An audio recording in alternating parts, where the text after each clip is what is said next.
যেই সমস্ত মহিলা মা বোনেরা রাতে ঘুমানোর পূর্বে 7টি আমল করতে পারবে, আল্লাহ পাক রব্বুল আলামিন তার সংসারটা সুখে শান্তিতে পরিপূর্ণ করে দিবে। তার দোয়া আল্লাহ কবুল করবে, রিজিক বাড়ায়া দিবে, বালা মুসিবত থেকে আল্লাহ পাক রব্বুল আলামিন নিরাপত্তা দান করবে এবং ওই রাত্রিবেলা আল্লাহর দরবারে হাত তুলে যা চাবে আল্লাহ পাক রব্বুল আলামিন তাই কবুল করে নেবে। এর মধ্যে 1 নাম্বার, রাতের বেলা ওযু করে ঘুমাতে হবে।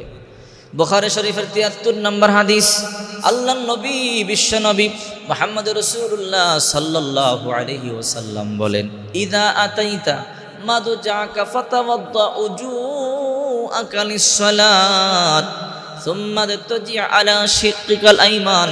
1 নম্বর আল্লাহর পয়গম্বর বলেন, যখন তোমরা ঘুমোতে যাবে সালাতের মতো ভালো করে ওযু করবে। এই জন্য 1 নাম্বার হলো রাতে যখন ঘুমোতে যাবেন ভালো করে ওযু করবেন। 2 নাম্বার ডান কাত হয়ে শুয়ে পড়বেন। এই হাদিস আল্লাহর পয়গম্বর বলেন, তোমরা ভালো করে ওযু করবে, ডান কাত হয়ে শুয়ে পড়বে। 3 নাম্বার, রাতের বেলা যখন তোমরা ঘুমাবে তখন দোয়া পড়বে, আল্লাহুম্মা বিসমিকা আমুতু ওয়া আহইয়া। শুধু রাতে নয়, যখনই ঘুমাবেন এই দোয়া পড়বেন, আল্লাহুম্মা বিসমিকা আমুতু ওয়া আহইয়া। এ আল্লাহ, আমরা আপনার নাম নিয়া কি মরে গেলাম ঘুমের মধ্যে, অর্থাৎ ঘুম নামক মৃত্যুর মধ্যে প্রবেশ করলাম। আল্লাহ, আপনি চাইলে আবার জিন্দা হব, আল্লাহ না চাইলে কি আমরা জিন্দা হইতে পারবো? এই জন্য বিশেষ করে মহিলা মা বোনদেরকে বলতে চাই, যদি আপনি 7টা আমল করেন কপাল খুলবে। 1 নম্বর, রাত্রে ওযু করবেন। 2 নম্বর, ডান কাঁধ হয়ে শুইবেন। 3 নম্বর, দোয়া পাঠ করবেন, আল্লাহুম্মা বিসমিকা আমুতু ওয়া আহইয়া। সাহাবা একরাম বলেন, নবীজি ওযু করলে কি হয়? আল্লাহর নবীজি বলেন, তাহিরু হাদিল আজসা তাহারকুমুল্লাহ। যে ব্যক্তি ওযু করে আল্লাহ তাআলা তাকে পবিত্র বানায়া দেয়। যে ওযুর মাধ্যমে পবিত্রতা অর্জন করে আল্লাহ তাকে পবিত্র বানায়া দেয়। আবার আল্লাহর পয়গম্বর বলেন, ফাইন্নাহু লাইসা মিন আবদিন ইয়াবিতু তাহিরা ইল্লা বাতা মাহু ফি শিআরিহি মালাকুন। যে ব্যক্তি ওযু করে ঘুমায় তার মাথার কাছে আল্লাহ তাআলা একজন ফেরেশতা বসাইয়া দেয়, ফজর পর্যন্ত ওই ফেরেশতা তাকে পাহারা দেয়।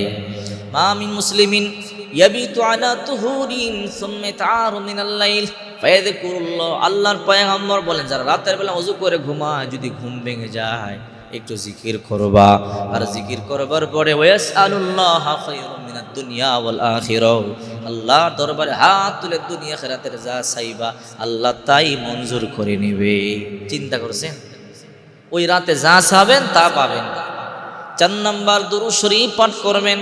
আল্লাহর রাসূল বলে, সকালে যে ব্যক্তি 10 বার দুরূদ পড়ে, রাত্রে যে ব্যক্তি দুরূদ পড়ে, আমি আল্লাহর রাসূল তাকে সুপারিশ করব। এই জন্য 10 বার দুরূদ শরীফ পড়বেন। 5 নম্বর, আয়াতুল কুরসি পাঠ করবেন। আল্লাহর হাবিব সাল্লাল্লাহু আলাইহি ওয়াসাল্লাম বলেন, যে ব্যক্তি আয়াতুল কুরসি পড়ে রাত্রেবেলা ফজর পর্যন্ত আল্লাহ ফেরেশতার মাধ্যমে পাহারা দেয়। এরপরে 6 নম্বর হলো সূরাতুল ইখলাস পাঠ করবেন 10 বার। হাদিসের মধ্যে আছে, মান ক্বারা আয়াতাল কুরসি ফি দুবুর কুল্লি সালাতিন। আল্লাহ রাসূল বলেন, মান ক্বারা আয়াতাল কুরমান ক্বারা সূরাতুল ইখলাস 10 মাররাত বানাল্লাহু লাহু বাইতান ফিল জান্নাহ। যে ব্যক্তি 10 বার সূরা ইখলাস পাঠ করবে আল্লাহ পাক রব্বুল আলামিন তার জন্য জান্নাতের মধ্যে বিশাল একটা বালাখানা বানাবে। 10 বার। চিন্তা করছেন? 7 নাম্বার, দুরূদ শরীফ পাঠ করবেন। কারণ আল্লাহর পয়গম্বর বলেন, কোনো আমল কবুল হয় না যতক্ষণ পর্যন্ত ওই আমলের মধ্যে দুরূদ নাই। এই জন্য দুরূদকে অ্যাড করে নেবেন। আল্লাহর হাবিব সাল্লাল্লাহু আলাইহি ওয়াসাল্লাম বলেন, দুরূদ পাঠ করলে ওই দোয়াটা আল্লাহ কবুল করে। এখন আপনি মুনাজাত করলেন, দুরূদ পড়লেন না। মুনাজাতের আগেই দুরূদ পড়া নিয়ম। এখন মুনাজাতের আগে দুরূদ পড়তে ভুলে গেছেন, মাঝে মনে হয়েছে মাঝে পড়বেন, মাঝেও মনে নাই, শেষে মনে হয়েছে শেষে পড়বেন। কারণ দুরূদ না বললে দোয়াটা আসমানে ঝুলতে থাকে, এরকম ঝুলতে থাকে। যদি কোনো ব্যক্তি দুরূদ পাঠ করে তখন আরশে আজিমে চলে যায়। এই জন্য মহিলা মা বোনদেরকে বলবো, রাত্রেবেলা যখন ঘুমাবেন এই 7টা আমল করবেন, কপাল খুলবে, নসিব খুলবে। আল্লাহর দরবারে হাত তুলে যা চাবেন আল্লাহ তাই মঞ্জুর করে নিবে। রাতে ঘুমানোর সময় এই 7টা আমল করতে কখনোই